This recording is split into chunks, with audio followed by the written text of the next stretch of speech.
Hi there. Welcome to the DTFH broadcasting live from Comedy Frequency.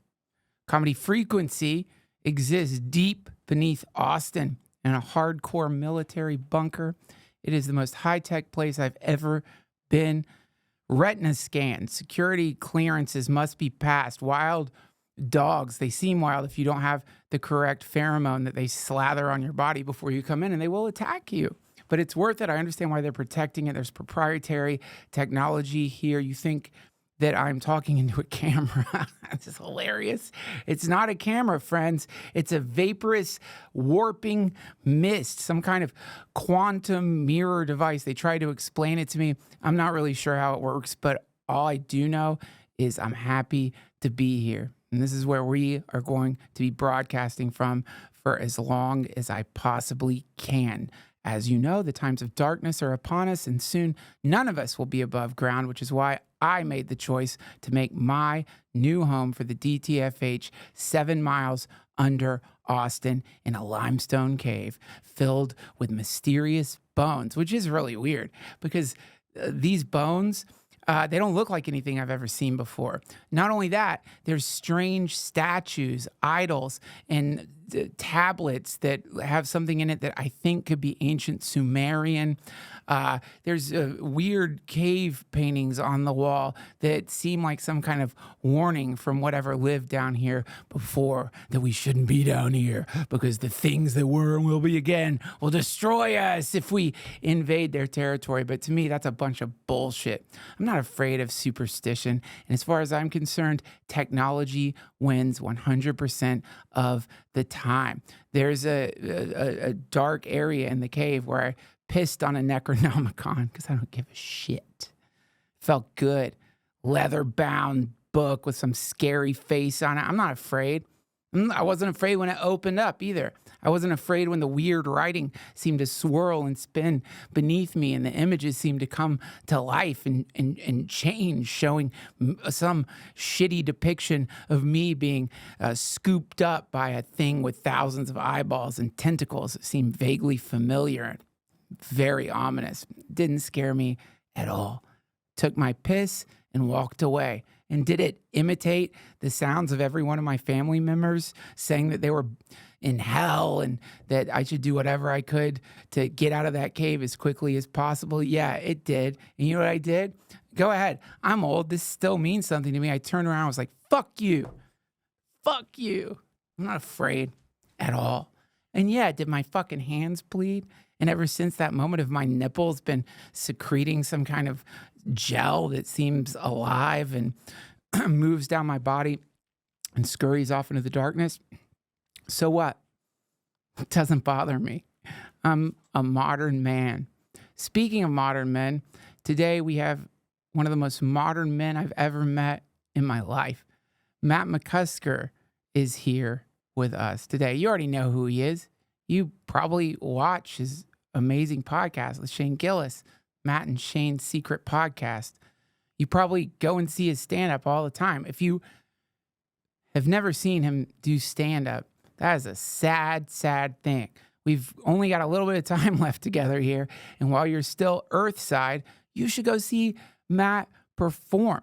If you are in Portland, you got to go see him. He's going to be at the Helium Comedy Club. Where is that? 8:15 to 8:17. It's coming right up. Some more McCusker dates. 9:05 to 9:07. Helium, Philadelphia. 9:12 to 9:14. Comedy Connection, Providence, Rhode Island. You can find all the other dates at Matt's website. And I probably shouldn't have done this, but here are my dates that are coming up. I'm going to be at the Side Splitters Comedy Club in Tampa, Florida, August 15th through the 17th. Shows are selling out, so we had an extra show Thursday night. If you couldn't get tickets, you can now get tickets. I'm going to be at the Wilbur November 1st. You can also find me at the La Jolla Comedy Store. That's coming right up. All the dates are going to be at DuncanTrussell.com, or just Google the clubs themselves.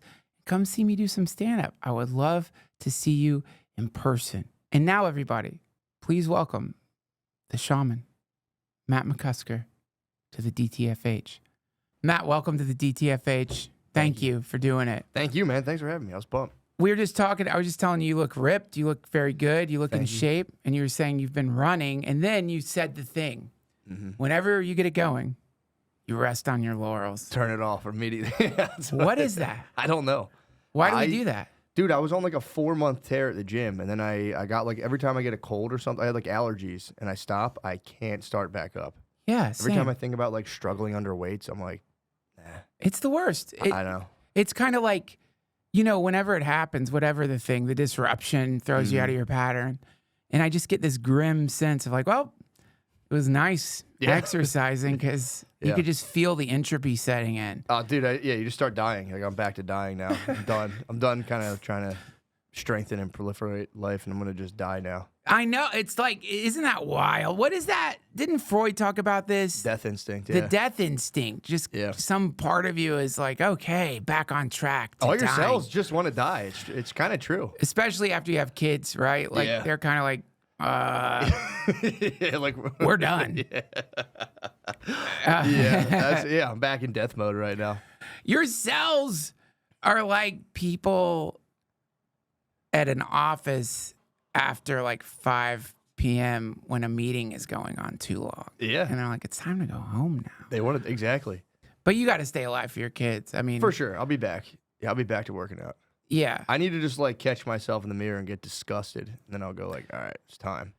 People really underestimate the power of hating the way your body looks. Like it's, in fact, I think it's like considered really bad to like, you're supposed to look at your body in a dilapidated state and love it. I don't understand that. I don't either. I mean, I think you're supposed to be sexually attracted to it too. I think you're supposed to see your body and be like, oh, that's fucking hot. Look at that. Fuck. Look at that love handle. Look at these pimples on my fat stomach. Look how bloated I fucking am. I want to suck my pimples right now. Oh yeah, just squeeze those fucking pimples right into my mouth. Yeah, just pop. Oh god, I wish I could suck my own cock and feel my fat plopping onto my fucking face. That's what we're supposed to be. We're supposed to be all completely autosexual and just as fat and just fucked up as possible, and just being like, yeah, that's what I'm talking about. To me, all of that makes actually like a lot of sense because it's, I'm so good at rationalizing things I'm doing that I probably shouldn't be doing. Yeah. Anything I got addicted to Elden Ring. Was talking to my friend who's an artist, and he's like, Duncan, that's actually really good art. Like, it's valid. It's incredible art. Yeah. And I'm like, yeah, that's right. It's like I'm in an art museum. When did you break the Elden Ring spell? It's humiliating how recently, and I humiliated myself. It's so embarrassing. I don't even know if I talked about this because I'm so embarrassed by how I did it. I asked my wife to hide the PlayStation. Dude, I've done the same thing. You have? Yeah. She bought me one for Father's Day, and I was like, no. And I've told her when we got together, I was like, don't allow me to have an Xbox because I won't be able. I can't stop playing it by myself. Wow. I did the same exact thing. And then a couple times I've been like, let's get one in here. And she's like, you told me not to let you. And I was like, fuck, you're right. And then she really bought me one for Father's Day, and I looked at it, and I was like, take it back. That's a funny gift for Father's Day. I know. Because it's like you're not going to be seeing your kids as much. I know. She was like, we can put it in your office. I was like, no. No, you don't understand. That'd be the death. I'd be done. Well, because of what I don't like about it is the pull of it. Like, even when you're not playing it, it's like got some kind of gravity field to it. Oh, yeah. So you just know it's there waiting for you. Yeah, man. That's all I see when I close my eyes. If I play video games, I lay down and I just see the video game until I fall asleep. Oh, that's the weirdest thing, it's isn't it? Crazy. And Your brain's just echoing the fucking video game. Just like, do it again. I can't stop playing them. I'll stay up all night. Same. It's bad. And then you start getting sleep deprivation, and then you're like, and then somewhere in there, the guilt. The guilt is so extreme because you're like, I'm prioritizing running around a beautiful fantasy hellscape over my family. I know. And like, what am I do? I'm watching this show called Alone. Have you seen that show? Mm-mm. Dude, please watch it. It's so good. What's it on? Netflix. Okay. And it's like, Naked and Afraid, except Naked and Afraid, it seems like they purposefully pick people who should not be in the Oh, woods. yeah, I did hear about this actually. So yeah, these are hardcore survivors. Yeah. Dropped off in the middle of nowhere, and whoever lasts longest gets $500K. And what's fascinating about it is anyone with a family, any parent, the longer they're out there, the harder it gets to be away from their kids. Yeah. And all they do is talk about how they're doing it for their children, for their kids. And I'm watching that, and I'm like, I will play Elden Ring in hearing them. You know what I mean? And just be like, I'll come out there in a second. Yeah. So that really makes, there's a lot of guilt I have. So you're kind of like playing Elden Ring, like, yeah, I hear you, brother. I got to crack this spell. Yeah. Just one more run. Just one more fucking run. I can beat this boss. It's just, like, at least that dude is like, kid, I was out there eating rats just so I could get money for your autism therapy. Yeah. Like, what the fuck am I doing? Terrible. I know. So it's hard, dude. When I always tell my kids when I have to work, I'm like, because they get bummed when I have to leave for work. They're always like, Same. don't go. And I'm like, look, I need to get money for you guys. You guys need stuff, blah, blah, blah. And then when we moved, they took all of the stuff out of our house a week before. My kids were like, yeah. And I was like, fuck. Oh, I was like, all right, this is just for me. But guys, you'll be all right. You'll be fine. Oh, dude, it's so. It was so funny. They're like, we don't have stuff. This is awesome. And I was like, Fuck. They Here's don't my need whole- stuff. Although Disney Plus, I hold that over their heads. I'm like, dude, Disney Plus is going to turn off if I don't go to work. And they're like, just get out there, man. Go, Dad. Go. I didn't tell them I paid for the whole year. I'm like, guys, if I don't go to work, they're going to turn that off. And they're like, what? Dad, what are you doing here? I know. Like, get out Yeah, there. my kid, they're pretty young, and explaining my job to them is really weird. It's hard to even explain it, but like, the middle kid said, Dad, so if you don't make people laugh, we can't live in this house? I was thinking like, whoa, Yeah. that is so fucking weird, man. Yeah. That is a strange situation to find yourself in. Yeah, it's a lot of pressure. It's Does like, it freak you fuck. out? Yeah, I think about it all the time. I honestly, I get bugged out all the time where I'm kind of like, damn, I just have to wait till like something just occurs in my brain. It's the weirdest process. It's like, because if I sit down and try to like write out it never works. I have to literally just wait and just trust like I'm going to get a cool idea. That'll turn into a joke. Okay, here's That's why. all I do. And I just pray. I go, please give me a cool joke, dude. Please, give me- God. Please, give me God. a cool joke. I pray for jokes. I think and I think any like, it doesn't matter what it is. Like I think the writing itself, as lauded as it is by many comics, is that the right word? Lauded? Yeah. I have the same experience, which is when I write, it's the opposite of funny. It will become so like bad. existential and cynical and like, or just like gibberish. But what I realized is, you are creating momentum when you're writing, right? Like, yeah, are you going to get a joke when you're just scrawling shit into your notebook? Probably not. It's like catching fish. Yeah. And to quote, I can't remember his name, and Alone, you don't catch any fish if you don't go out in the water. That's true. Right? And I think it sets some momentum in your brain that increases the probability that the joke idea will appear. No, you're absolutely right. Because there's been a couple times where I've sat down and same thing. It's not like a funny joke, but it'll lead to an idea where I'll think about it later. I'm like, oh yeah, I could probably do this. Right. But what I do is I wait until before shows and I panic mode and I go, fuck, and I got to come up with something. That's the best time. Yeah, but I got to start. My problem is when I sit down to write and I start just writing stand-up, it's like I could write something else. I could like, I'd rather write like a story. Right. Yeah. Right. It's much more rewarding, but I have to be disciplined and start trying to write jokes. I don't know. I realize that we carry that guilt, or like comedians, like we're so fucking hard on ourselves, and you should be to some degree. Obviously, I'm saying you shouldn't be, but Sure. You know what I mean. Like, number one, the idea that there's some uniform process that works for everybody. It's so easy to do that because you hear some like comic you respect talking about whatever the fuck it is they do, and you start thinking, I should do that exact thing. And it's like, that's not you. It probably won't work for you. It works for them. Dude, it's so bad. I don't prioritize stand-up at all. Like, I do it a lot. I just wait till I have shows. I do the new material shows a lot. I like that. That's the way, that's like my best way to write is just wait, force myself to do 10 brand new minutes. Yeah. and then just bomb if it sucks. And then it's like after I'll get a hard bomb, I'm like, all right, then I'll get motivated. Right. If I'm just like sitting around enjoying myself, I'm not gonna write stand up. This is exactly like running, going to the gym, whatever the thing exactly. is. Yes, exactly. I have to be disgusted with myself, and I go, it's time. Right. It's you are you need the cattle prod. Yes, I do. Unfortunately, to get going. I need the cattle prod. Yeah. Too, to get going. Like I didn't quit eating sugar until I found out I had diabetes. Yeah. And I had to know for sure, like, oh, you'll go into a coma. And that made me stop eating sugar. But, it's like everyone says, don't eat sugar. It's poison. You're like, well, shut the fuck up. Have you tried Skittles? I know. Oh, my God. You try the freeze-dried Skittles? No, I never got to do that. I had one. Soda was eating them when I did Bird Store. And dude, those things are ridiculous. They're so just good. sugar cubes that just crunch.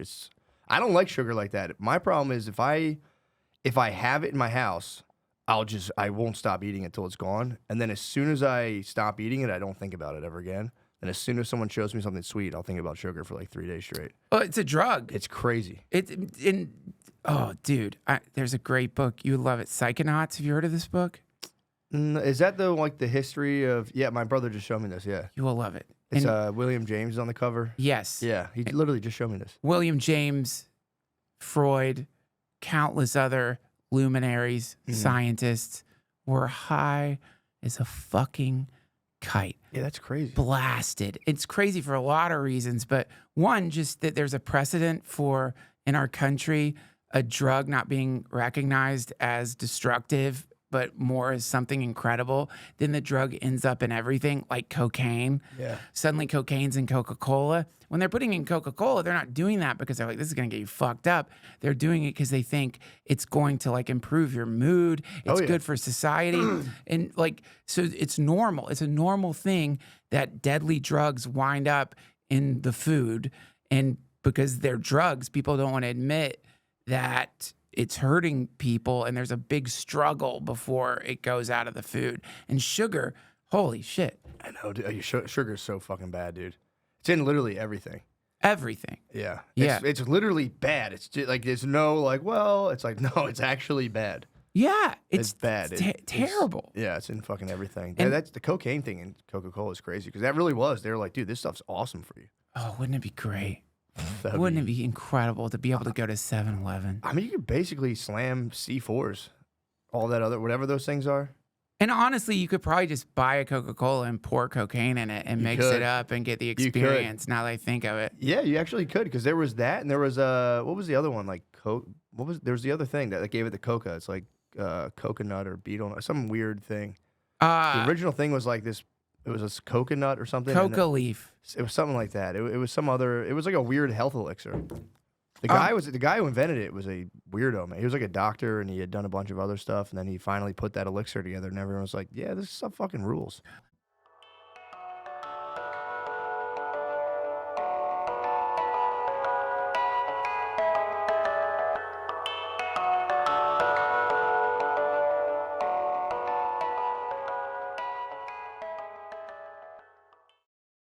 I want to thank Factor for supporting this episode of the DTFH. Friends, summer is here. We're all broiling out here. We're sweating.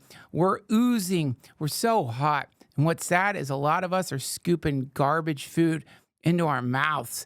Garbage food plus heat equals all kinds of potential health issues and spiritual dangers, demonic possession, deliriums, horrific dreams where you dream about weird castles in the Arctic. These are the things that can happen if you are eating awful meals during the summer, which is why I love Factor. Full disclosure, when they said they wanted to support my podcast, I was suspicious. My thinking being microwaved food cannot be good. That was my hypothesis. When my Factor meals came, I put them in the microwave and I was shocked. They're so delicious, friends. They're so good. They're so good that I only got to eat a couple of them. And my wife, who was pregnant at the time, ate the rest. They were gone. She ate all my Factor meals. I don't mind. It's part of being married. You share. I'm happy to share Factor with my wife, my pregnant wife. If I wasn't, I'd be a monster. I'd be a fucking monster. I mean, did I like feel like a tinge of like, man, I would have liked to have eaten that, and then I realized like, you know, I got her pregnant. Like I just had to have an orgasm. She has a baby inside. What's wrong with me? Why are those thoughts in our heads, man? Why are these meals so good? Well, they're not frozen. That's the main thing. These are fresh, dietitian-approved meals. As a 50-year-old man who's got diabetes, it is so awesome to be able to order a keto Factor and just know that I don't have to worry. I don't have to worry about whatever's in there. It's delicious. I surrender to them. I trust them. They're fucking good. That's the main thing. Honestly, if they didn't taste good, who cares? With 35 different meals and more than 60 add-ons to choose from every week, you'll always have new flavors to explore. Crush your wellness goals with dietitian-approved meals and ingredients that you can trust. Make your day delicious. From breakfast to dessert, stay fueled with easy, nutritious options. Head to factormeals.com/Duncan50 and use code Duncan50 to get 50% off your first box plus 20% off your next month. That's code Duncan50 at factormeals.com/Duncan50 to get 50% off your first box plus 20% off your next month while your subscription is active. And I'm telling you, they don't want me to say this, but you will have a Pavlovian response. When your Factor meals show up, your mouth will start watering. Like some slavering, famished wolf, some dark plateau alone, the moon rising above it. Can't even howl. It's so hungry. Its mouth is so dry. That'll be you, but your mouth will water. And pretty soon you'll be scooping delicious, healthy Factor food into that snarling mouth, which won't snarl much longer because your belly will be full. You'll be happy. Thank you, Factor.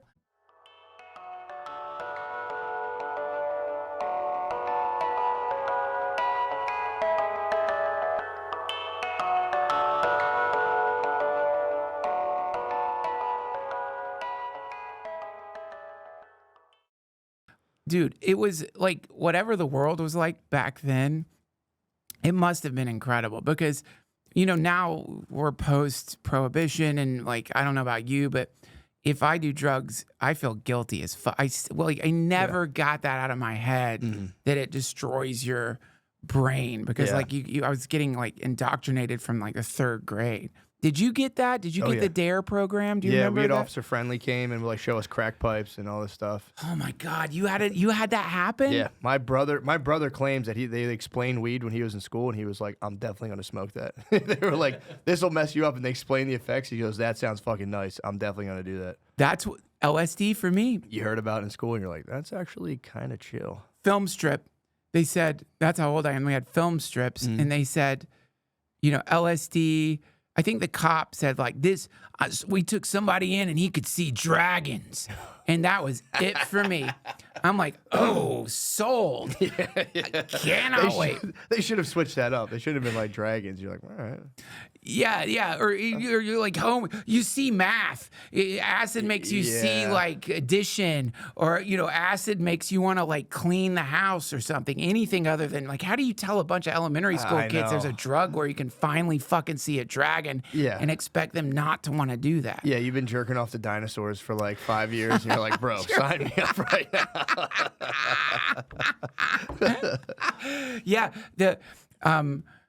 It was so.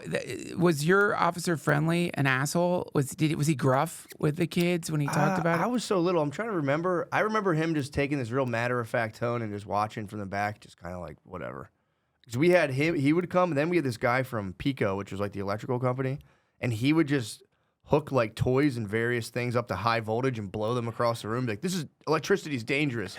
We would send like a He-Man flying across our auditorium. We'd be like, ah. So like the officer friendly would be there. I'm like, dude, I want the Pico man to be here so bad. I wanted to blow shit up. Dude, he would just shock stuff. It was awesome. He's showing you one of the most incredible things you could do that you had no idea. How many kids got electrocuted because of that guy? Dude, I don't know. He made it look cool. He made electricity. He would wear these like grounding boots and be on a rubber mat. He's like, if I don't have this on, I'll die. It was, dude, he was the man. How close do you think growing up, like how many times do you think you were like on the precipice of death doing dumb shit? Probably a couple times, honestly. Like what? Almost dying. I don't know. I mean, I'm trying to think of like a specific near-death instance. I mean, we would just like black out and drive drunk when I was like, we were little. We didn't have our licenses yet. We would just like take my uncle's van. He had like a 50 or 12-seater van. Would he let you take it? Do you know? No. Oh, you They would would be steal his asleep. Me van. and my cousin would sneak out and drink like 15 beers and just gun that van up and down the road like as fast as we could. How old were you? Like 15. Okay, Yeah, it was right before driver's license. Oh my God. Like my uncle stayed over and left his car the one time, and like he went somewhere, and I was like, "Yo, let's go." And we were like kids. We just drove around in his car, pulled up, and like got a drink at Wawa, and we're like, "Oh my God, this is crazy." We're like 14. We're like, "This is crazy." Best. It was the best. Yeah, there's no. I don't think there's a. I mean, oh my God, don't do this. Yeah. But probably there is no better time to do drugs than like when like. I shouldn't say this. It's true. When you have no idea of the consequence, that is the best time. Well, no, you don't have a mortgage. You don't have bills. I know. You don't have diabetes. What do you have to fucking worry about? The only thing you have to worry about is getting caught by your parents. That's it. That's your primary worry, and that's not much of a fucking worry. Looking back on it, really was nothing. I really sweated it way too much. Oh my God. Dude, I wish someone would send me to my room now for just like 2 weeks. I'd be like, all right. I deserve this. I'll see you in 2 weeks. Sleep for 2 weeks straight. Oh, dude, it'd be awesome. Yeah, those like when I look back at what a miscreant I was, and I think about the law of karma and having 2 boys, I'm already like preparing myself for the payback, man, because I know it's coming. You feel like that? Yeah, I was very bad. I was a very bad kid. I wouldn't like, there was a level of bad where like guys would say, fuck you to teachers. I was always below. I would never do that. That was like crazy. Never. But everything else was like, we would take teachers' manuals and throw them in the trash. Oh, yeah. Such a sweet move. They'd be like, I'm looking for my science book. That's hilarious. That's hilarious. The acts of rebellion that you can do in high school are incredible. This was grade school. Grade school. Yeah. The self-seriousness of grade school teachers. Yeah. I mean, they take their job and you also, depending on how old they are, like if you got a young, fresh teacher, they haven't gotten cynical yet. They haven't like looked at the like larval phase of society and realized like, oh, we're growing demons and there's no way to stop it. True, they're all hopeful. Like, I'm going to make an impression. I'm going to change the world. Yeah. But how many of those kids a day are just like, fuck you, bitch. I'll cut your throat one day. I know. Yeah. Yeah, I was at like a little Catholic school of like 23 kids in my class. It was pretty chill, but it was fun. People were very bad, and I had older brothers, so like the teachers would just single me out the first day and be like, I'm going to keep my eye on you. So I'd be like, all right, we're fucking enemies. And then it was just me. It was me and my cousin and my one friend I grew up with since like first grade. And they would separate us. It was like in the very beginning, we'd be sitting together and they would just separate us. And then it was just like, I threw stuff the whole time I was in school. Spitballs or like spitballs, erasers, like breaking up crayons and throwing them, and just anything. Taking like one of the technology advanced, and you could put like the rubber band between the pen and start like shooting arrows. Dude, it was crazy. Paper wasps, everything. What's a paper wasp? Paper wasp, when you fold a piece of paper up so that it's really hard, and then you take a rubber band, you just fling it. Dude, it hurts. It's like a real weapon. It hurts. See, this is like, if I'd met you at that age, like people like us like amplify, like like it would have been like you learn. So the way the paper wasp technology, it's transferred. That was a powerful weapon. A paper wasp was like feared. It was like, dude, chill, don't hit me with the wasp. A paper wasp. But you could take a pen apart and then take a rubber band and put it through like the hole of the tube. Yeah. And I think you would either put another hole in it, and then you would take the ink with like the pointy point and then pull it through and then fire it like an arrow. That was also a feared weapon. Oh yeah, I remember that. No, see, okay, so I think you were like you were a higher tier of mischievous than I was, but you had us, like, mild miscreants, like harassing teachers and generally suspects. Like if something happens, they suspect it's us. Yeah. But then you had the next tier up, Mhm. which was the kids who are like going to jail. Yeah. And then you had the next tier up. These were rare. We like back then we didn't have school shootings, but they would be the they would be the like kids who were blowing up animals and shit. And you just hear about that. And that's wild about public school is that it's just this. They're all together, yeah. They're all together, and like it's terrifying. My kids the youngest is about to go to kindergarten, and it's scary to think like, oh my God, There's going to be a couple of fucked up kids. Yeah, we used to actually, unfortunately, we did used to catch catfish and load them up with fireworks and blow their heads off. Catfish were evil. True. They stung, so they got it. They were the enemy of all kids. It was different they deserved it. True, they are evil. Water demons, like these motherfuckers, how dare they? They sting. They're like, somehow it's justified. I don't know anyone who's got stung by a catfish, though. Everyone asks, like, you ever get stung? They're like, no. I know they do sting, but like, I lived in like utter fear of getting stung by a catfish. Absolutely. It was terrifying. Catfish are enemies. Fire ants. Yes. Open game on fire ants. There's a war. And with my kids, it seems like they're at war with vegetation in general. Like if they pass anything with leaves, just rip it off. What the fuck is that?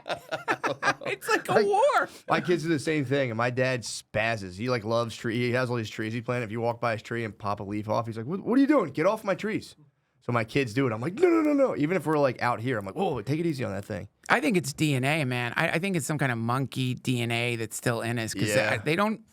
It's not like they're thinking about doing it. It's like we ended up removing them, but like on the way into the house, there was I don't know what kind of fucking plan it was, but it was before they could. It was compulsive. They just walked by, grab a bunch of leaves, throw it on the ground. Yeah. And I would say, "What are you doing, dude?" I convinced my kids to help me weed, and they love it. I go out front and I weed my garden. And they're like popping them up, and they're like, "Oh, they could do it for hours." They love it so much. Yeah, that is a thing that is incredible when you start realizing how much they like to do stuff like that. And that will go away, but it's still novel to them to like clean up dog shit. Oh yeah, they love it too. Yeah, they want at it so bad. Like, let me pick it up. I'm like, no. Yeah. Come on. That's how I mowed the lawn. I was like, dude, let me mow the lawn, please. My dad was like, all right, man. I was like, yes. Oh. Then I did it for like a month, and I was like, this fucking sucks so bad. Once the reality sets in, that actually happened to me. Like, I remember, like, I'm like, I'm gonna fucking mow the lawn. We aren't hiring someone to mow the lawn anymore. This is ridiculous. I'm going to do it. Yeah. Went to Home Depot, bought a nice fucking lawnmower. I don't know anything about lawnmowers, but it seemed real nice. Yeah. Mowed the lawn like for an hour. It was awesome. Yeah. The smell of the grass. Took my shirt off. Like, now I'm a fucking man. I'm out here mowing the lawn like a fucking man. And then like, right around hour 2, you're like, this is awful. It sucks. Why am I doing this? Yeah, like, especially when there's a ball in the way and you gotta stop, pick it up, throw it, and you're like, motherfucker. It breaks the spell. It sucks, dude. You're like lulled into some kind of primordial state by the engine, the stink of it. You're probably the gas is frying your brain a little bit, and then you got to stop to move the ball. Yeah, dude. So, are you at all freaked out by this week? Do you watch the news much? Nah, I pick it up. What's going on right now? I like pick up pieces of it. Well, bring me up to speed. What's going on right now? Okay, so here's what we have: a terrible convergence of, we got a jobs report. The jobs report was not good. More unemployment than expected. Intel just laid off thousands of fucking people, and so the Japanese stock market had. Like it dropped more than it's dropped in its entire history, and all these tech stocks right now are eating shit. Trillions of dollars wiped off the fucking market. And in the Middle East,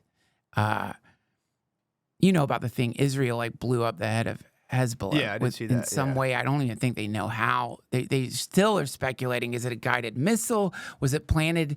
Yes, I did hear about this. Yeah, and so Israel's just been picking off leadership around Hamas in Iran, and Iran is like has to do something because, and then Israel wants them to do something. Like, but I think the idea is like if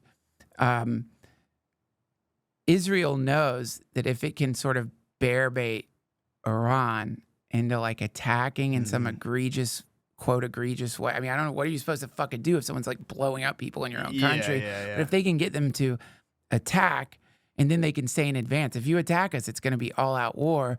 Pulls the United States in, and then we have like World War III. So these two things are like colliding simultaneously. And I generally am not freaked out by the news. I'm pretty good at being like, whatever. But these two things, I don't have any money in stocks or anything like that. But these two things, boy, they give me the chills. Yeah, I mean, when there's trillions of dollars lost, that's I think when billionaires are like, time for war. Exactly. You can make so much more money back. You're like, yeah, we'll just take the Middle East. Fine, fuck it. Dude, you know what stock is going up? Raytheon. Lockheed Martin. Lockheed Martin. To the moon, I saw baby. that. I saw that moon. I saw that stock flying up the other day. I was like, you look at the tech stocks, and then Lockheed Martin is way in the green. That's crazy. You know the other metric that they use too, which is really interesting. It's so funny. They have a way of telling how many people are calling this pizza place near the White House. There's like two metrics near the White House where like if this pizza place gets really busy, it's always some horrible shit's about to happen because people are staying late ordering pizzas. And so the more pizzas coming in, the more it means something fucked up is happening. So that's happening too. And then the creepier part of it all is Biden, like, where is he, dude? It's like no one even is quite sure who's running the country while all this shit's weird, happening. I forgot he was still the president. I thought it was just Kamala was the president now. Well, I mean that is that. I mean, I don't think it's. I don't think it's her, obviously. Yeah, but it's so it's probably like a cube. Yeah, I picture a cube, some cube that emanates thoughts. Really, who is it? It can't be. It's not him. That was the weirdest part. That was really like, I feel like they pigged out in terms of like, you know, you can put people in, they can be kind of a puppet figure for billionaires or whatever. But with Biden, they really pigged out because it's like, dude, we're not even pretending this guy's doing this job. Yeah, it's like the they you know, I guess it's like when you get like a president like that, you're doing a kind of test to see, okay, like how are people going to react to a president that can't talk? Yeah. And if people are just kind of go along with it, you're like, oh, great. So now they definitely don't give a fuck. They know it's a mascot. They know it has nothing to do with anything. And shit, that's where it does feel like the people making those decisions don't feel regular human emotions. Because you would think if you could like read people, you'd be like, yeah, that guy looks crazy. Let's get someone who actually looks like believable or like vaguely inspiring. Right, vaguely inspiring. Yeah, it's just like, here's this guy. And you're like, who the fuck is coming up with this? Well, yeah, I mean, it's the big question mark that is driving people nuts. Because then on top of it all, because they like have so much, oh my God, dude, to have that much money. You know how much fun we could have if we had the war chests for propaganda? Oh my God. Do you know the things we could make people believe? Oh yeah. What would I could so fun, dude. to have the meeting alone. Just get a lot of comics together. It's like, guys, we have $500 million for propaganda. So what propaganda campaigns are you guys interested in running? Because for me, it's going to be like dinosaurs are actually still alive. You're gonna call that and be like, no, nobody step on this. I'm bringing dinosaurs back. It's alligator. You could. Take one story. What would you do? Like if you had control of the propaganda machine, what would you start trying to trick people into believing? That's a great question. I would do some sort of like weird celebrity behavior. I'd pay celebrities to like say weird shit, like the Will Smith slap. I would have to have like 10 of those go off. That'd be kind of nice. Oh yeah. I would make like Jamie Foxx trans. Oh yeah. I would think you got a trans, Jamie Foxx. Yes. We're gonna send you to jail. Yeah. Oh, because that's the other side of it too. I would just wreak havoc through Hollywood. Oh my God. I mean, that's right. Okay, right. Because here's the thing. They got the Epstein tapes. Like Jeffrey Epstein had all these fucking tapes. They disappeared. Nobody knows what's on them. Can you imagine the joy going through those fucking tapes and just writing down who you now completely control forever? The joy of being like, oh my fucking God, this is going to be awesome. Yeah, you have like 10 senators. And you're like, oh, this is good. This is incredible. Like so many like actors, so many people you could just call up and be like, hey, what's going on? So we're running a new thing. Guess what? Dinosaurs have been discovered in Antarctica. And I just want you to go online and talk about how you believe there's dinosaurs. And this is like follow the fucking science. They have to. The call would be so sweet of them just hearing someone on the other line be like, hello. They would dread your phone call all day, every day. Like, yeah, remember you had sex with a kid? Yeah, anyway, I need you to do some stuff for me. I'm not transitioning. Okay, listen, it's not that. We just want you to like talk about how like dinosaurs or what. My God, like it's crazy to think about that. Having Jamie Foxx transition back because of dinosaurs would be funny. I think like I got to fight the dinosaurs. I can't be, Right. I need to be a man so I can fight these dinosaurs. Everyone would be like, it'd be an op-ed, be like, I actually agree with Jamie Foxx. You yo-yo them. So it's like the first start is you're going to get on hormones. You're going to become a lady. And then once we do the dinosaur phase, you're going to realize like you... It's just celebrities united against dinosaurs. So fun. just shots of Jurassic Park on the news. And you're like, yeah, it's fucking real. Oh, God, so fun. It makes me laugh so hard. I mean, the scary thing, like, my fantasy about politicians, people running the show, is either, well, they're insidious and evil and they have some dark agenda based on power. But what if they're just like us? And they just think it's fun. They just like, you know what I mean? They're like Grand Theft Auto. When you're like, I'm just gonna start running over people on the sidewalk, fucking stuff up. Why? Maybe that is why they seem so alien. Is because they really don't care. They're just having fun. They got power, and now could be. Although I think it becomes a never-ending thing though, because then they're still kind of in like bitter, leagues with each other when it's like, fuck, you own 6 islands. Like, I'm a loser. I own 2. Oh, right. I think it's never ending. Oh my God. And then they get to the top, that guy dies, and their kids fight over it, and then they keep kind of going. It's just a never ending, like horrific, stupid power struggle that you have to get funded by. Yeah, I think it's more like monkeys climbing up of a tree. It's just totally subconscious, just like gritting their teeth and like Right. Yeah. On some level. There's no joy there. There's nothing fun there. They just seem as brainwashed as like the people they're brainwashing too. Yeah. Like I don't even know what they believe. I mean, but it would be fun though if one day if we got like they just dumped like 20 gallons of water or like 20,000 gallons of water on a city. That'd be hilarious. To me though, like to add to how weird shit is right now, because the propagandists are shameless, and because they have seemingly realized that all you have to do is get enough people saying the same sentence over and over, and then people will start believing it. You have like the stock market is crashing. You have like people's 401ks out the fucking window. You have people are just so fucked already. Is this just in Japan, the market's No, it's here. It's here too? It's here. Trillions of dollars just wiped off the board. And I think it's like creeping back a little bit, but the instability is like just that alone is enough. But then what you will hear is like, we're doing fine. Everything's fine. Yeah. Bidenomics. Everything's great.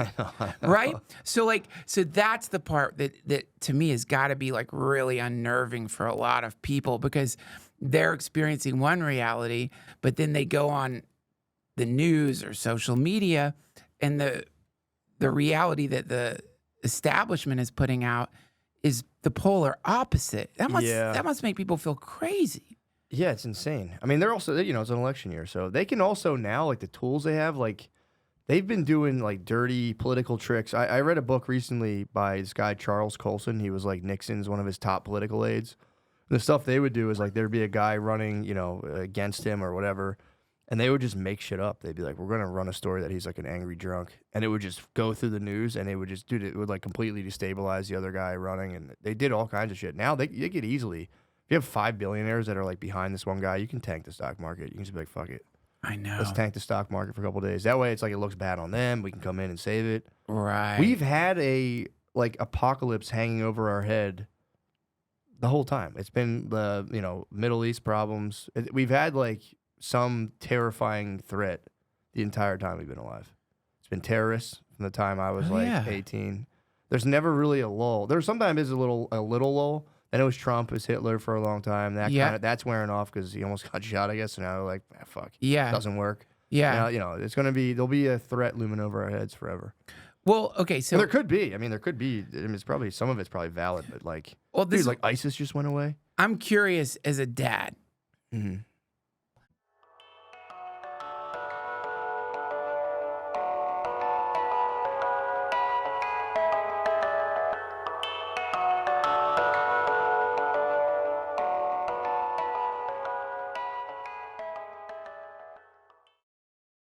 It's somehow easy to not pay attention to your body, even though it's the thing carrying your consciousness around through the universe. I certainly ignored my body, and I ended up with diabetes.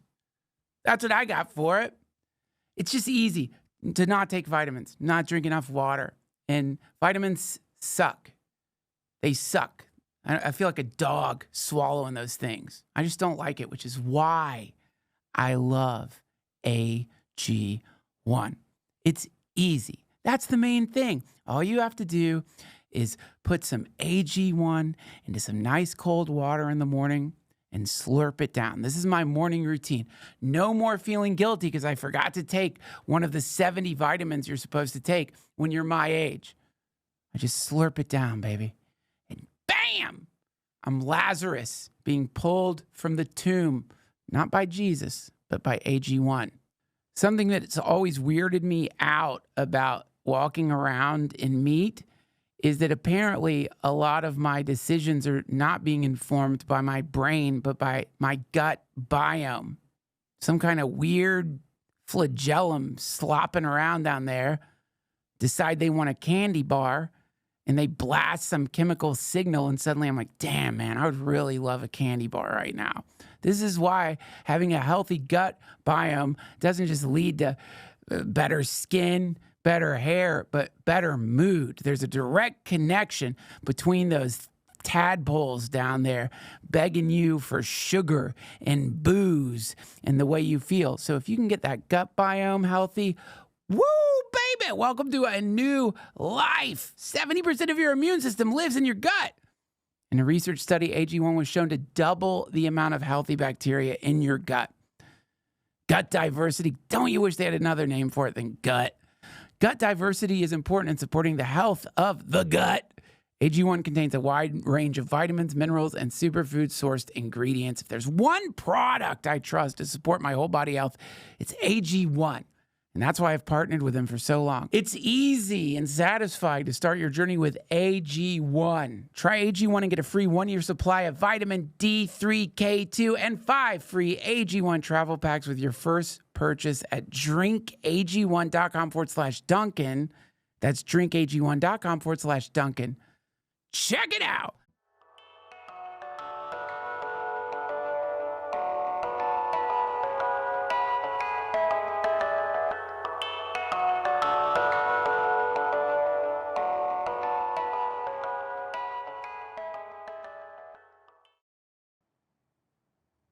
Do you prep at all? Like do you think that's kind of like overreacting? No, I do kind of stock water up. That's the one thing I don't want to get caught without water. So I'll get like I just have like a water service deliver 5-gallon jugs, and I'll do like a couple heavy orders, so I have like at least like 40 gallons of water. And that's the one thing I do prep up. Yeah, do you remember like that show Preppers? I remember the show. I never seen it though. Oh man, you'd love it. It's so cool. It's like various, they always start off with like, my name's William French, and I think the sun's gonna supernova. You know what I mean? They all have their own reasons for doing it, and then it's crazy watching their whole lives have become dedicated to canning food, to doing drills, to building their bunkers up, to listening to like shortwave radio, to just preparing, because the reality they live in is very different from the reality people like us live in. Like they don't just think it's coming; they think it's happened. Like Terrence McKenna used to say, "Oh, the apocalypse, it just hasn't gotten to your neighborhood yet." Yeah, true. Yeah, true. That's true. Yeah, it's always there. Yeah, so that's like, that's the problem. Is like if I like the algorithm, once it's like, oh, you're interested in the apocalypse. Oh, okay. Yeah, true. And it starts serving you up more and more like, well, why don't you have chickens? Why don't you have, but sometimes I do scratch my chin and think, man, is it incredibly irresponsible based on what just happened with the pandemic to not be preparing for the collapse, even a temporary collapse of the banking system? Yeah, it's not a bad idea. I am putting in raised garden beds too in my backyard to grow like potatoes and stuff like that. Right. So yeah, potatoes and water. You could do it. Potatoes is fucking Irish. Yeah, it is. You're so I love Irish. potatoes so much, dude.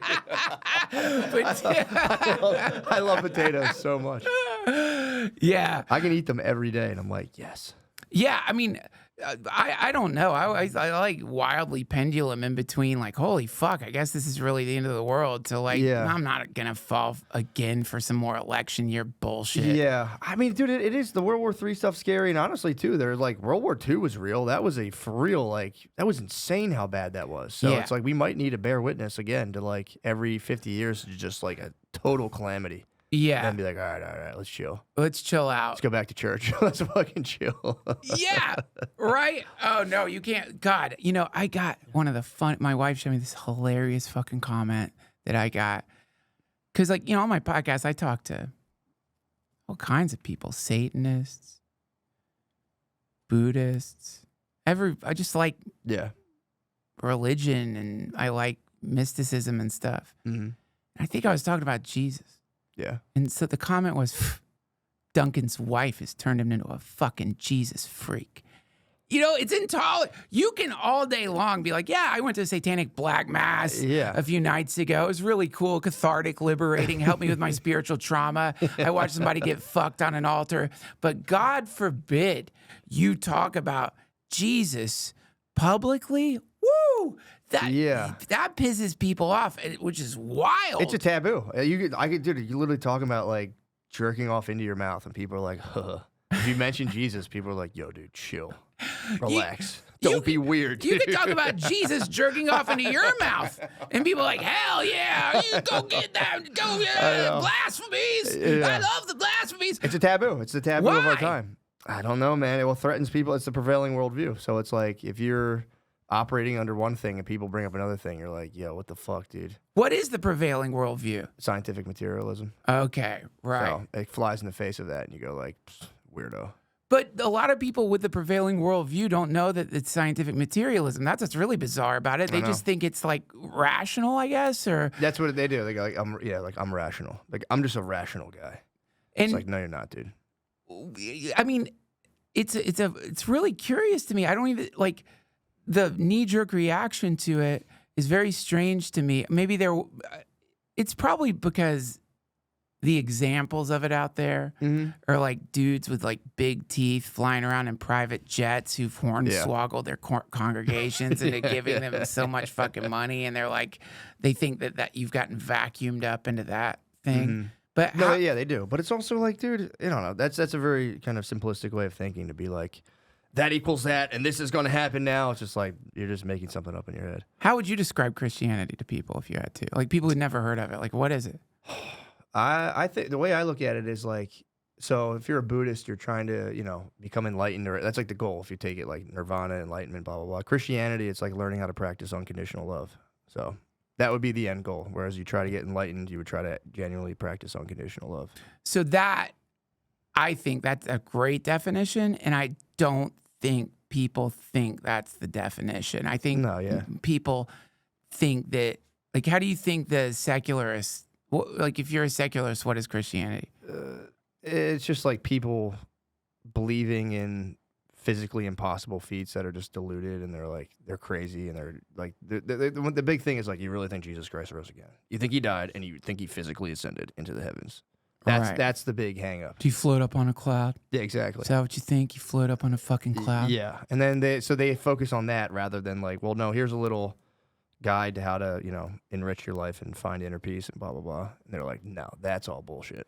Well, because they have interacted with literalists, I guess. So like they run into like they don't even know that, like, just like Buddhism, Christianity has many flavors to it, that some of them could seem completely different from the other. They just think it's this, like, you say the words, I accept the Lord Jesus Christ into my life, please God forgive me, and then somehow you have been cleansed of your dark deeds. That's what they think it is. And anyone with a rational mind would hear that and be like, what the fuck are you talking about? You just say magic words, and then suddenly it doesn't matter that you incinerated a fucking orphanage.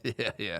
Right? Yeah, I mean, dude, well, the thing too is with like the hyper-rationalism, it's like, it's not rational to, like, happiness isn't a rational response to the environment. It's like, you take the news, all the stuff. Right. So the whole thing is like, it's like, I can't just, it's like, I understand the hang up, but it's also like, there has to be an aspect of your rationality that gets sacrificed so that you can kind of access what I would think would be deeper levels of reality and, like, kind of contentment and peace.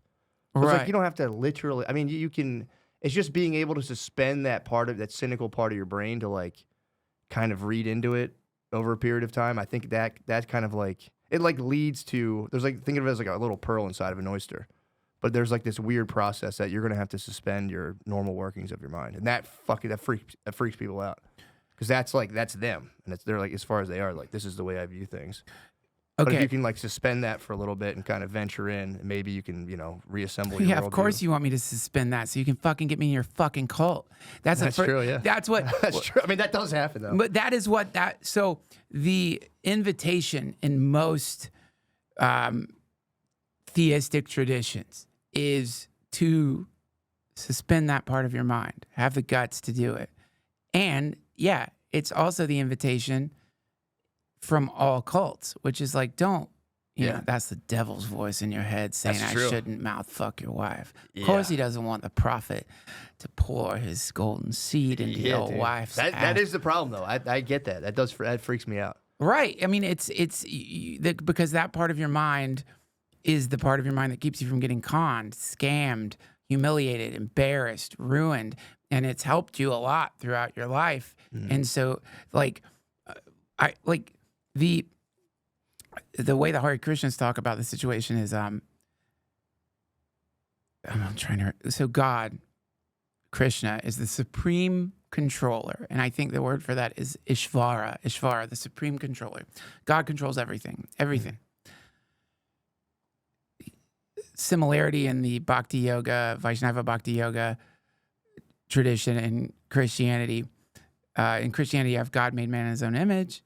In Vaishnava Bhakti Yoga, we are all part of God, simultaneous oneness and difference, meaning that within human beings are the qualities of God, or the desire to control, specifically to be the supreme controller. So people naturally want to be in control. They feel comfortable. And the comparison is, you have the sun, then you have a particle of the sun. The particle of the sun is not the sun, but it kind of feels like it could be the sun, right?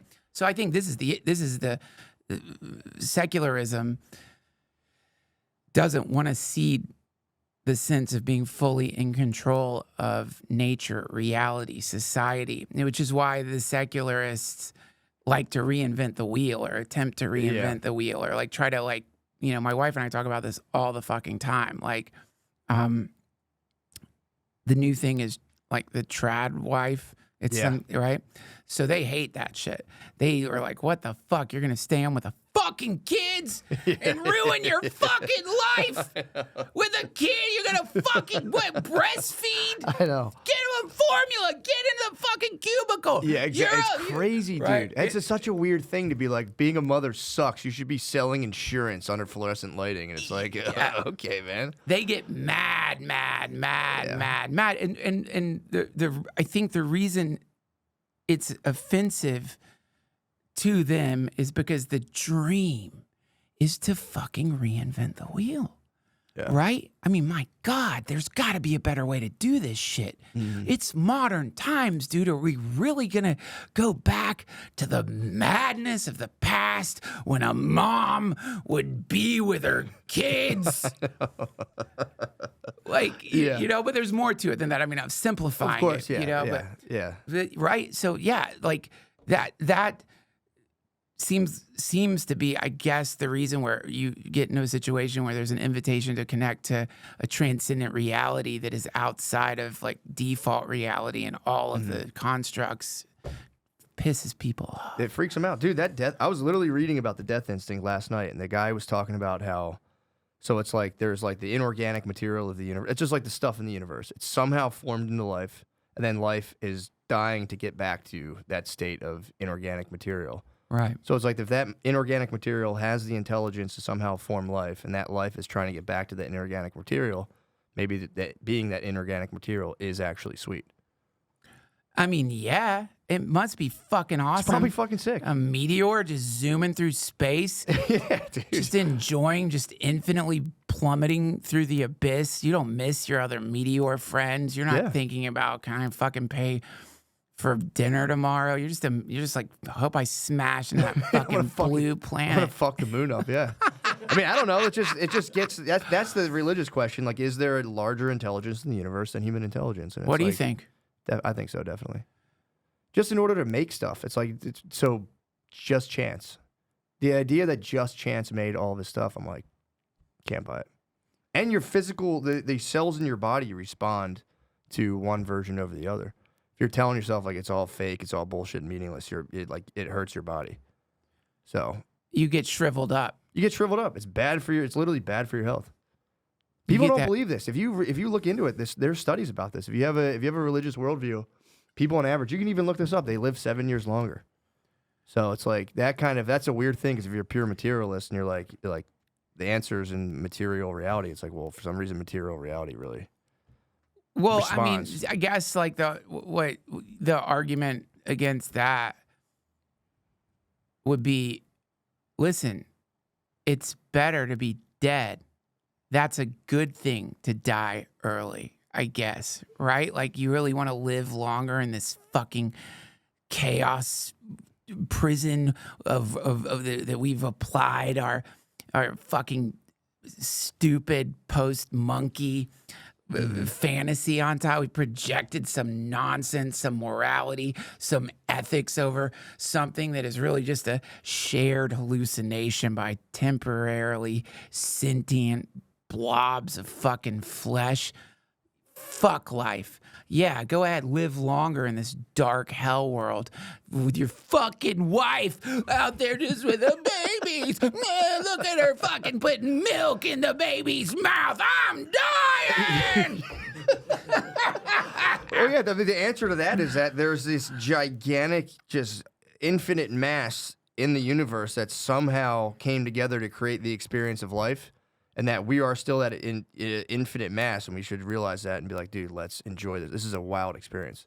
Well, yeah, right. We should enjoy it as much as possible. Yeah, and exactly. And that's where it gets really hilarious, because the notion of enjoyment and transactional fucking late stage goddamn capitalism seems to be going out to eat a lot and taking trips to places to go eat. Like, a lot of the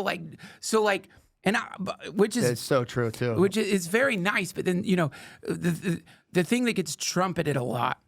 First of all, I don't think there necessarily is like a right way to live. I think that's the problem, is like, getting down on somebody because they're like deciding to like live in a traditional way is lame, because it's like, number one, why is it bothering you? Who gives a fuck for you to keep going to these goddamn restaurants all over the fucking planet unless you think there's really going to be full automation? You need some people to breed. And if you want like those people bringing you your fucking foie gras to not seem completely freaked out, it's probably better that they get to be with their mom for as long as possible than to be shoved into some kind of fucking like preschool while the mom is gone, you know, I always felt working bad about that, right?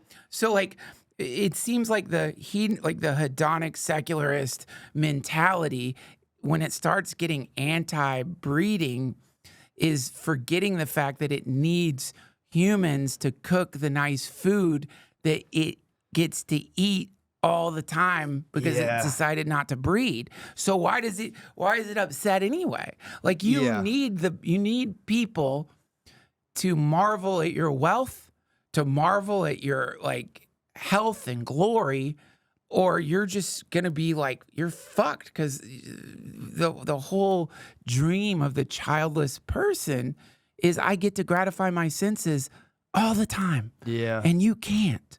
The parent really can't. Yeah. Right? So but we kind of need each other. You know? True. Yeah, exactly. Yeah, you need to bring your kid to the place and eat, and to me, I always get I get it. Like, it is cool if you don't have kids. Like, like enjoy it. My dad always says, he's like, don't have kids, dude. Just enjoy yourself. And I always like, man, it's fucked up, but thanks. In the bloodline. Thanks. But he's like kind of fucking around. But man, that's like a weird thing to like just collapse in on yourself. Like, I'm just gonna fucking go out and eat and watch shit and just. I think nobody should continue life, and I'll just fucking die. It's like, dude, I mean, if you want to do that, knock yourself out. But that's a weird thing to preach to everybody. Everyone else is kind of like, all right, man. Yeah, you don't have Take like, it easy. dude, go out. And I mean this for the people who don't have kids. If you're not out there eating, fucking, You should be getting high. If you're not out there traveling all the fucking time, really going for it, what are you? You just do that as much as you can.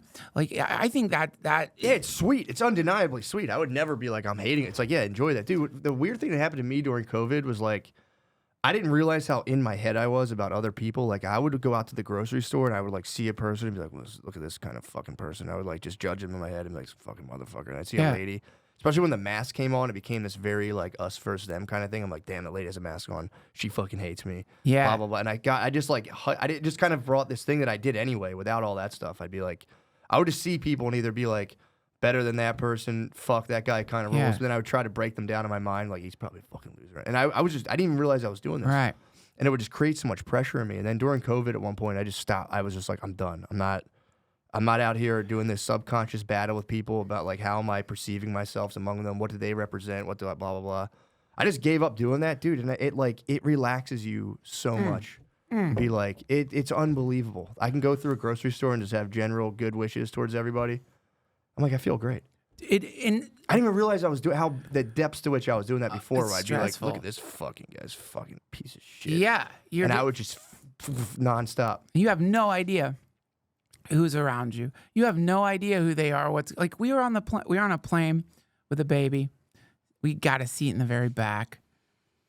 Baby squalling for whatever reason. Got upset on the plane, and like both of us were like, "Oh my God, we're the thing. Yeah. We're the crying baby thing." And I don't know how many times before I had kids that I would be on a plane, the baby starts crying, and you're just like, "Oh, I've got to deal with this now." Yeah. And then you're on the other side of it, and like the whole time, people would look back and like, "Oh my God, they just hate us." And plane lands, like so many of the people that I thought hated us were like, is she okay? We're parents. We understand. Yeah. I know it's hard. The fantasy that they hated us. It was a nightmare Tortured fantasy. you for hours. Yeah. Not real. Yeah. And so that's the thing is like, Jesus Christ. That's what we're all doing to each other is like the secularist people have this fucking fantasy that the trad wives, like when they think like when I get home, Aaron's like Cinderella fucking mopping the floor, like weeping over like what her life could have Singing fucking to birds in their flat. yeah, right? And then my fantasy of them is that they're all fucking withered up and angry, wearing fashion glasses and, you know, confused and, you know, empty and desperate and sad, fucking watching Rachel Maddow reruns. Just crushing mod pizzas. Yeah, exactly. And none of it's true. Everyone's just sitting there like, what the fuck's going on? Yes, that's all that's happening. 99% of people are like, what the fuck? What is this? I have arms. I have fingers. That's absolutely true. Yeah, I think that's why I love the unconditional love thing you're talking about, because once you see that's just what it really is, it's hard, it changes the way you feel walking around. Dude, it's like for real. I've looked into a lot of different stuff in terms of like practices, meditations, blah, blah, blah. And that's the thing with meditation. A lot of people do it and they're like, I want to learn how to meditate so I can crush business meetings. And it's like, dude, it's there to erase your ego, man. It's not, which again, I'm not saying like, don't do it. If you want to relax, relax. But it is there. It's there to like sever some sort of line that feels deeply important, that if you can let go of it, you can start to relax. Yeah. And it's like, it's not there. I mean, it is there. It can aid you. I'm not saying there's like you can use it for whatever you want. I'm not saying like you must use it for this, but there's a huge part of it where it's like, it's there to, erase, in my opinion, if you want to do it and like really gain some sort of transformation, I think it's really there to like clean slate. Not be like, yeah, dude, you need to crush this business meeting. Breathe this way, and you're going to fucking slam it. It's hell like, yeah. You're just still freaking yourself. You're still in a nightmare, dude. As a pickup artist, meditation has been one of the primary tools I use to get blowjobs. Exactly. Exactly, yeah. Yeah, well, and that, that what I think is cool about that is that, this, like in the Bhagavad Gita, this gets acknowledged. Like Krishna is talking about, these are the people who the people who try to find me, and it's naming various types of people. One of them is like those who seek gold. And what's cool about that is it's an acknowledgement of like your intent getting into the situation of trying to find some connection between you and the transcendent can start off because you're a pickup artist and you think that you'll be able to, like, what do they call it when you approach? The approach? The approach or bouncing is a big thing. If you bounce somebody out of the club, that's like if you can get a girl to leave the location, that's a bounce. That can't, which sounds kind of dastardly, but like if you can get her to physically leave that location. Oh my! I remember seeing that on a VH1, the pickup artist show. It'd be like, we bounced them. So if you can like convince her, like, hey, let's go somewhere else, that's like a huge step one. Okay, great. So you take something like it's like insanely sociopathic and vap it as like a hardcore manipulation system based on neuro-linguistic programming to fucking hack people's brains. Just to like come in a lady's belly in 5 minutes. Like, oh, I did it. So you take something like that and yeah, they start meditating. Mm. But then somewhere along the line, that thing that was like making them think this is the road to glory, giving like fake bracelets to ladies at dive bars or whatever the fucking thing is, that thing starts changing.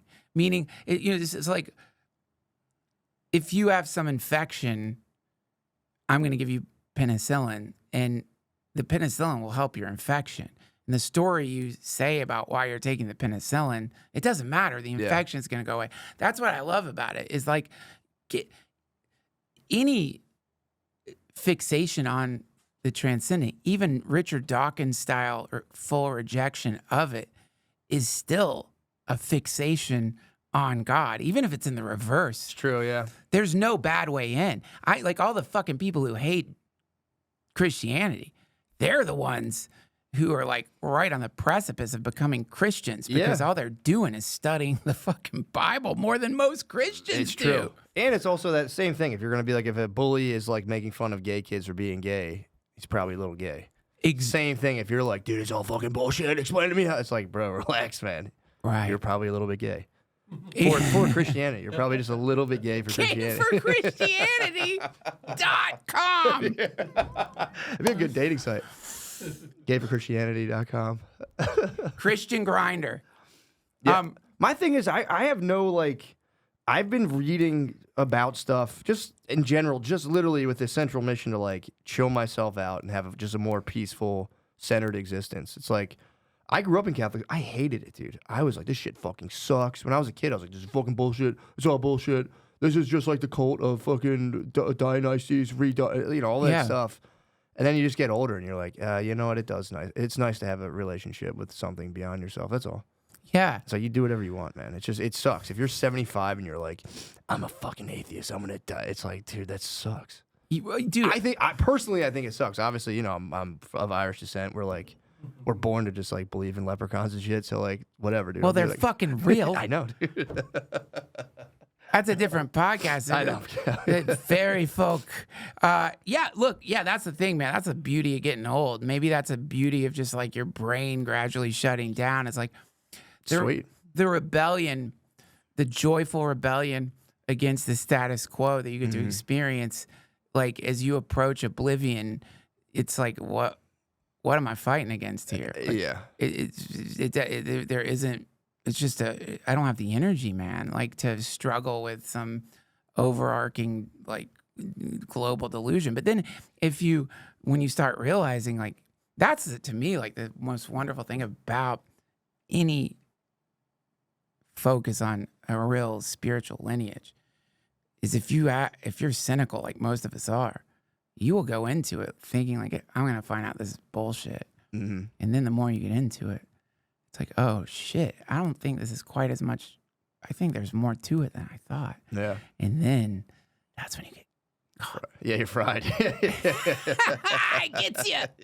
Yeah, I researched Hinduism for whatever reason during the pandemic, and I was fully a Hindu for like 2 months after that. I was like, they fully got me. I was like, fuck, it's so cool. It is, it's so, all of it is just so beautiful. And it's the wild thing is I think a lot of secularists are totally into Ren fairs.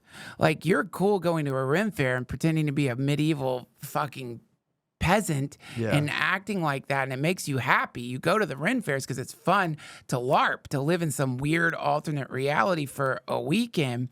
But for some reason, like the idea of just LARPing, like, let's see what happens. What happens if you just pray for like a week straight? What happens if you chant Hare Krishna for a week straight? Are you afraid to see what would happen? What happens? Maybe nothing. Yeah. But something changes. And then you're like, oh no. Yeah, fuck. God damn it. I thought I figured out that the majority of people on the planet were idiots. And I happen to be the smart one who knows everything. Yeah. It's like, all right, yeah. Good luck. God, that'd be awesome. I know. I figured out the world delusion. Oh, I mean, dude, I was on the same thing forever. And especially once you have like kids and shit, and you're like, I don't know. It's just weird, man. It's like, it's the thing that I was under when I was like, if you read Glenn Lowry I love him, man. He did an autobiography and he talks a lot about like maintaining his position as the master of the universe and how his life would just completely fall apart every single time. Yeah. But yeah, there's just something nice about being like, all right, like, I can tap into something that like centers me because I was like an anxious fucking like train wreck forever. Like you don't even like realize it when you're younger. And then like, once you have kids, if I catch myself slipping back into that state, I'm like, dude, I can't. I can't raise my kids and be like decentered all the time. And it's just like I have to center myself. Right. So like whatever helps you do that is good. Yeah, yeah. If you want to fight the battle of like, I'm right. There's a lot of Mr. Rights on the internet. I'm right. It's like, good luck, bro. Well, it's like. You can have that. You can be, like, cool. Yeah, I try not to spaz in my house, dude. I don't need to be right, dude. I'll be fine. My goals are lesser than figuring out the workings of the universe. Yeah, Ram Dass used to say it's like you just start prioritizing being in love over being right. Yeah. It's like let them be. If someone needs to be right, let them be right. Like if it's scratching the itch for them, because anytime like you actually are right and you win the arm wrestling match of righteousness. Doesn't feel very good. No. Now what? Yeah, it's better just being right, being like, all right, whatever, do your thing. And then if it turns out you're right, you can just quietly be like, yeah. Also, knew that. Yeah, that's it. That's just practice like not being right for a while, and it's much nicer. I'm not saying like sometimes you No, need. letting go of the need to be right is dude, it's helped me so much, especially Jesus Christ in my marriage. Dude, you're so wrong. No, yeah. I'm like, what? What did you say? Excuse me? Dude, I'm telling you, it works. I could just be like, all right, just wait. Because before I'd be like, no, you need to think this right now, or this is not going to work. No, I never learned that way. I don't know how many people have been like, I'm telling you that you don't want to take ecstasy twice in a night. I'm telling you. Like, shut the fuck up. I know what I'm doing here. You're depressed for a month straight after. Oh, I guess they were right. I'm going to go kill myself. Are we running out of time here, my friend? How are you looking? Yes, it's 12. Dang it, dude. Thank you. That was awesome. Thank you so much for coming on the show. Thank you. You got shows coming up? Yeah, please. Go to mattmccusker.com/dates or just mattmccusker.com. I'll be in, when does this come out? At the end of the week. Cool. I'll be in Phoenix when this comes out, and then I have to go to Portland, Oregon as well after that. Where in Portland? Helium. God, I love that club so much. I've never been. Oh, it's one of my. You are gonna I'm have excited. such a great fucking time, man. Nice. Portland Helium is one of my favorite clubs. It's so perfect. It's a perfect club. Can't wait. Yeah, I'll be there next week. So Cool. Awesome. All right, man. Well, Thank you, thanks for bro. coming on the show. Appreciate it. That was Matt McCusker, everybody. Go see him live. Thank you to all of our sponsors. And thank you for watching or listening. I love you so much, and I'll see you next week.